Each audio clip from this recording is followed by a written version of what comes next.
Good morning childrens. ఇక్కడ SSC భౌతిక రసాయన శాస్త్రం యూనిట్ 1లో లెవెల్ 2లో వర్క్షీట్ నెంబర్ 5 చూస్తున్నాము. దానికి సంబంధించినటువంటి ఆ క్వశ్చనర్స్ కన్నా ముందు ఇచ్చినటువంటి సమాచారం ఇచ్చినట్టే కిరణ చిత్రాలు అంటే ప్రయోగశాల ద్వారా చేసినటువంటి కిరణ చిత్రాలను ఆ ఫలితాల ద్వారా పొందినటువంటి వాటిని కిరణ చిత్రాలలో మనం చూస్తున్నాము. ఇక్కడ పుటాకార దర్పణం ఎదురుగా వివిధ స్థానాలలో అంటే మనము 6 స్థానాలు తీసుకున్నాం. ఈ వర్క్షీట్లో 5 మాత్రం ఇచ్చిండు. దానికి సంబంధించినటువంటి కిరణ చిత్రాలు గీయడం ఇక్కడ మనం నేర్చుకుంటాం. ఈ దాంట్లో ఒకట ప్రయోగ ఫలితాల ద్వారా ఖచ్చితంగా నిర్ధారణ చేయాలని విద్యా ప్రతిబింబము స్థానాన్ని కిరణ చిత్రం ద్వారా కూడా మనము నేర్చుకుంటాం. అంటే విద్యా ప్రతిబింబము ఎంత దూరంలో ఏర్పడతామో మనం చూడం, కానీ కిరణ చిత్రం ద్వారా ఇక్కడ మనం దాన్ని చూసుకుంటాం. ఈ ప్రయోగపూర్వకంగా పొందినటువంటి ప్రతిబింబ స్థానాలను లక్షణాలను రెండు మనం ఈ కృత్యం ద్వారా నేర్చుకున్నటువంటి వాటిని ఇక్కడ ఏమైందంటే కిరణ చిత్రాలు గీయడం ఉన్నదన్నమాట. చూడండి, ఇక్కడ మనకు ఇలా 5 సందర్భాలు ఇచ్చింది. ఇంకొక సందర్భం కూడా అనంత దూరంలో తీసుకుంటే 6 సందర్భాలు అవుతాయి. సి ఆవల ఉన్నప్పుడు మనకు ఎఫ్సీల మధ్య ఏర్పడుతుంది, చిన్నగా ఏర్పడుతుంది, తలకిందులుగా ఏర్పడుతుంది. సి వద్ద సేమ్ పరిమాణంతో ఏర్పడుతుంది, తలకిందులుగా ఏర్పడుతుంది. తర్వాత ఎఫ్సీల మధ్య ఉన్నప్పుడు మనకు సి ఆవల ఏర్పడుతుంది, తలకిందులుగా ఏర్పడుతుంది. ఈ 3 కూడా మనకి ఏంటంటే నిజ ప్రతిబింబాలు. తర్వాత ఎఫ్ వద్ద ఉంచినప్పుడు అనంత దూరంలో ఏర్పడుతుంది, అది కూడా పెద్దగా ఏర్పడుతుంది, తలకిందులుగా ఏర్పడుతుంది, నిజ ప్రతిబింబం. కాకపోతే అనంత దూరంలో ఏర్పడుతుంది కాబట్టి దాన్ని కరెక్ట్ మనం చెప్పలేము. నెక్స్ట్ ఎఫ్పీల మధ్య ఉన్నప్పుడు పెద్దగా ఏర్పడుతుంది, నిటారుగా ఏర్పడుతుంది, మిథ్యా ప్రతిబింబం. ఇక్కడ ఈ 3 ఒక క్యారెక్టర్స్, ఇది ఒక్కటే ఒక క్యారెక్టర్స్. ఇప్పుడు వీటి మీద మనకు ఈ కిరణ చిత్రాలు చూసినట్టయితే మనకు ఫస్ట్ సందర్భము సి ఆవల పెట్టినప్పుడు ఎఫ్సీల మధ్య ఏర్పడుతుంది, సి వద్ద పెట్టినప్పుడు కరెక్ట్ సి వద్ద ఏర్పడుతుంది. ఇవి ప్రతిబింబం యొక్క లక్షణాలు. తర్వాత మనకు ఎఫ్ సిల మధ్య పెట్టినప్పుడు సి ఆవల ఏర్పడుతుంది, ఇవి ప్రతిబింబ లక్షణాలు. అట్లనే పిఎఫ్ల మధ్య పెట్టినప్పుడు మనకు దర్పణం లోపల ఏర్పడుతుంది, ప్రతిబింబ లక్షణాలు. ఇప్పుడు వీటిని బేస్ చేసుకొని మనకు క్వశ్చన్స్ ఇవ్వడం జరుగుతుంది. ఇంకొక సందర్భము ఎఫ్ వద్ద వచ్చినప్పుడు మనకు అనంత దూరంలో ఏర్పడుతుంది. ఇవన్నీ కూడా మనము ఇంతకుముందు క్లాసులలో డిస్కస్ చేసాం. ఇప్పుడు షార్ట్గా ఒకసారి చూడండి, చూసి మ్యూట్ పెట్టి రాసుకోండి. నెక్స్ట్ క్వశ్చన్ ఆన్సర్ ఏ విధంగా చూద్దాం. రైట్, ఇప్పుడు మనం ఇక్కడ చేసినటువంటి ఏంటంటే ఇవి రాయాలి. ఇక్కడ 4 క్వశ్చన్స్ ఇచ్చాడు.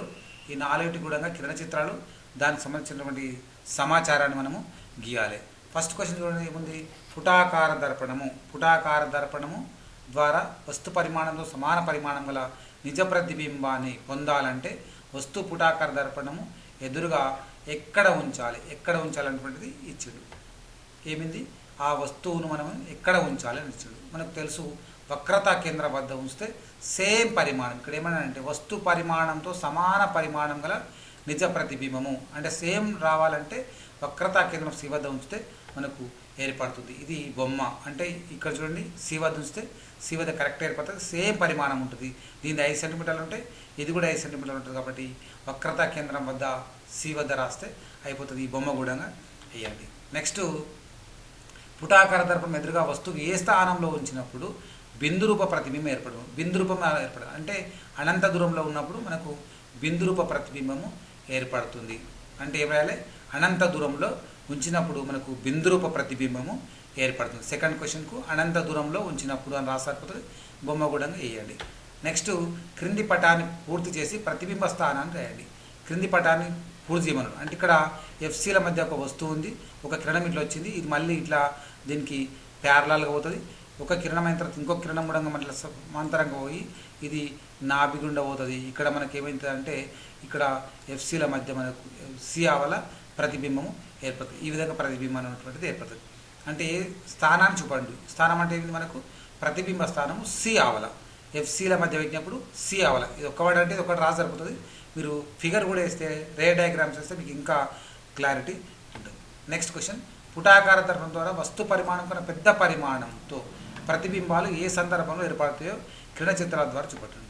ఇది మనకు ఎఫ్సీల మధ్య పెట్టినప్పుడు పెద్దగా వస్తుంది, ఇది ఒక సందర్భం. అంటే ఏంది? వస్తువు ఎఫ్సీల మధ్య ఉన్నప్పుడు. నెక్స్ట్ ఇంకొక సందర్భం కూడా ఎఫ్ వద్ద పెట్టినప్పుడు కూడా మనకు అంత దూరంలో పెద్ద ప్రతిబింబం ఏర్పడుతుంది. ఈ 2 సందర్భాలలో మనకు పెద్ద ప్రతిబింబము ఏర్పడుతుంది. ఒకటేమో వస్తువు ఎఫ్సీల మధ్య, రెండవదేమో ఎఫ్ వద్ద పెట్టినప్పుడు మనకు ఇదేమో అనంత దూరంలో ఏర్పడుతుంది, అయినప్పటికీ కూడా పెద్ద ప్రతిబింబం ఏర్పడుతుంది. ఇవి 4 క్వశ్చన్స్ మనకు ఈ విధంగా. నెక్స్ట్ పార్ట్ బి చూసినట్టయితే పుటాకార దర్పణపై పతనమైన సమాంతర కిరణాలు పరావర్తనం చెందిన తర్వాత పుటాకార దర్పణపై పతనమైన సమాంతర కాంతి కిరణాలు అవి ఏమైతే నాభి గుండా ప్రయాణిస్తాయి. నెక్స్ట్ క్వశ్చన్, పుటాకార దర్పణం ఎదురుగా వస్తువు ఏ స్థానంలో ఉంచినప్పుడు వస్తు పరిమాణం కన్నా చిన్న పరిమాణం గల ప్రతిబింబం ఏర్పడుతుంది. చిన్న ఏర్పడాలంటే మనకి ఎక్కువ ఉండాలి, సికి ఆవల. నెక్స్ట్, పుటాకార దర్పణం ఎదురుగా వస్తువు ఉంచినప్పుడు మిథ్యా ప్రతిబింబం ఏర్పడుతుంది. మిథ్యా ప్రతిబింబం ఏర్పడాలి. మిథ్యా ప్రతిబింబం అంటే మనకి ఇక్కడ ఉంటుంది, పిఎఫ్ల మధ్య ఉన్నప్పుడు మనకు మిథ్యా ప్రతిబింబము ఏర్పడుతుంది. పుటాకార దర్పణం ఎదురుగా నాభి వద్ద వస్తువు ఉంచినప్పుడు ప్రతిబింబ స్థానము మనకు బి అంటే అనంత దూరంలో ఏర్పడుతుంది. అంటే పుటాకార దర్పణం ఎదురుగా నాభి వద్ద వస్తువు ఉంచినప్పుడు మనకు ప్రతిబింబం ఏర్పడుతుంది, అనంత దూరంలో ఏర్పడుతుంది. ఇవి మనకు మల్టిపుల్ చాయిస్ క్వశ్చన్స్. ఇంతకుముందేమో అవి 1 మార్క్ 2 మార్క్స్ కలిపి ఇవ్వడం జరిగింది. ఇది మ్యూట్లో పెట్టి ఇవన్నీ రాసి